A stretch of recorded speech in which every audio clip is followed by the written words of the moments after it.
আসসালামু আলাইকুম, সবাই কেমন আছেন? আশা করি সবাই ভালো আছেন। জানি না আজকের ভিডিওটা কেমন হবে, কারণ মনটাও বেশ একটা ভালো না। কারণ সাইফার বাবা একটু অসুস্থ, এই জন্য একটু টেনশনে আছি। যদিও ডাক্তারের কাছে নিয়ে গেছিলাম, অনেকগুলো টেস্ট দিয়েছে, এগুলো নিয়ে একটু টেনশনে আছি। তারপরেও ভিডিওটা করতেছি। এই তো চিংড়ি মাছ দিয়ে লাউ রান্না করব আর কি। এই জন্য চিংড়ি মাছ হালকা একটু সরিষার তেল, মানে সরিষার তেলটাই খাই আমি, আর একটু হলুদ দিয়ে ভালো করে একটু ভাজে নিলাম, তাহলে একটু ভালো হবে। এই জন্য এই তো এখন তেলটা গরম করে, সরিষার তেলটা একটু ভালো করে গরম করলে তখন আলাদা একটা যে স্মেল আছে সেটা থাকে না। এটা এখন মরিচ পেস্ট দিয়ে দিলাম। মানে রিপোর্টে কি আসবে সেটা নিয়ে একটু টেনশনে আছি, মানে তাড়াহুড়া করতেছি, যেহেতু আবার ডাক্তার কাছে যাব আর কি রিপোর্ট দেখাইতে। এই জন্য চাইলাম দুপুরে রান্নাটা শেষ করে ফেলি, এই জন্য তাড়াহুড়া করে রান্না করতেছি। এদিকে আমিও অসুস্থ, সাইফাও অসুস্থ, মানে সবকিছু নিয়ে একটু মানে মন খারাপ আর কি। তো ভালো করে মশলাটা কষায় কষায় নিচ্ছি।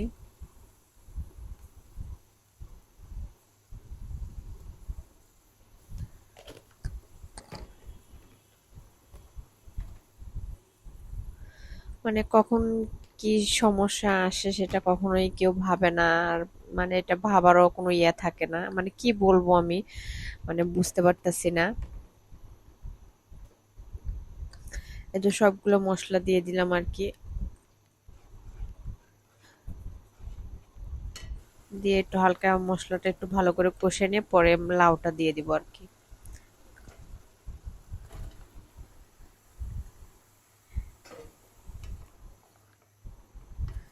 এই লাউটা ভালো করে কষায় নিব।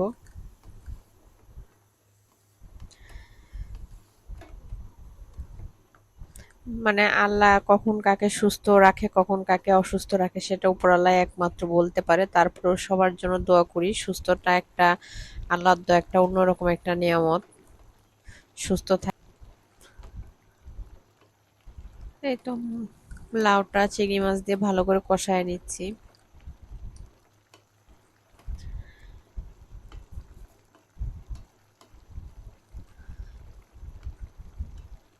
মানে আজকের ভিডিওটা কেমন হবে আসলে আমি বলতে পারতেছি না, তারপরেও আর কি ভিডিওটা আপডেট করলাম।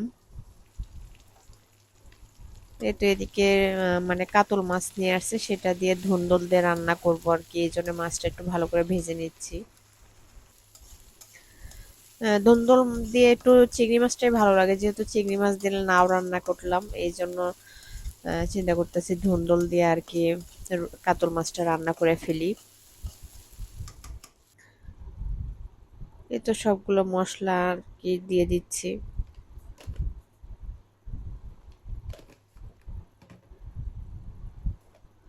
ভালো করে মশলাটা কষাই নিয়ে পরে সবজিটা দিয়ে দিব। আর মন ভালো না থাকলে কোনো কিছুই ভালো লাগে না, এটা তো সবাই জানি।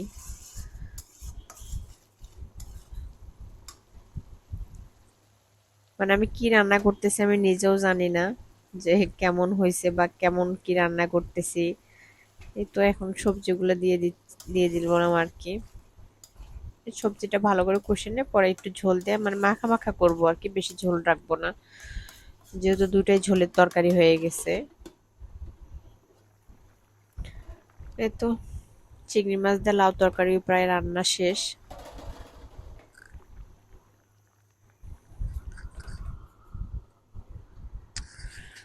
এখন একটু মানে এটা রাত্রের জন্য, দুপুরে রান্না শেষ করতেছি, রাতের জন্য রাখবো আর কি। এটা এই জন্য আর কি পাতিল থেকে আর ইয়েতে করি নাই, নামাই নাই। এই তো এদিকে ধুন্দুল দিয়ে যে মাছ রান্না করব সেই সবজিটা কষানো প্রায় শেষ।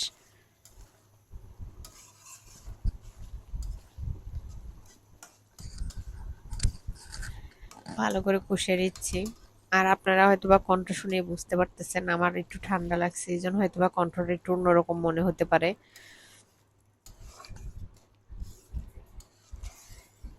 এই তো একটু ঝোল দিয়ে দিলাম আর কি, দিয়ে এখন মাছটা দিয়ে দিব।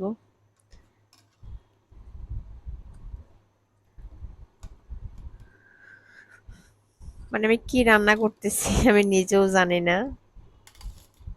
মানে সবকিছু কেন জানি এলোমেলো হয়ে যাচ্ছে, রান্না বান্না রান্না বান্না না, সব কাজই যেমন ঘর গুছাতেও ভালো লাগতেছে না, বাচ্চাদের খাওয়াইতেও ভালো লাগতেছে না। এদিকে ভাতটাও বসে দিয়ে দিছি, প্রায় উতলানি চলে আসবে। আমি বেশিরভাগ ভাতটা বসা ভাতই রান্না করি সব সময়, মারগালাই না। মারগালানোটা আমার ভালো লাগে না। ভিডিওটা আজকে এই পর্যন্ত, সবাই ভালো থাকবেন, আল্লাহ হাফেজ, আসসালামু আলাইকুম।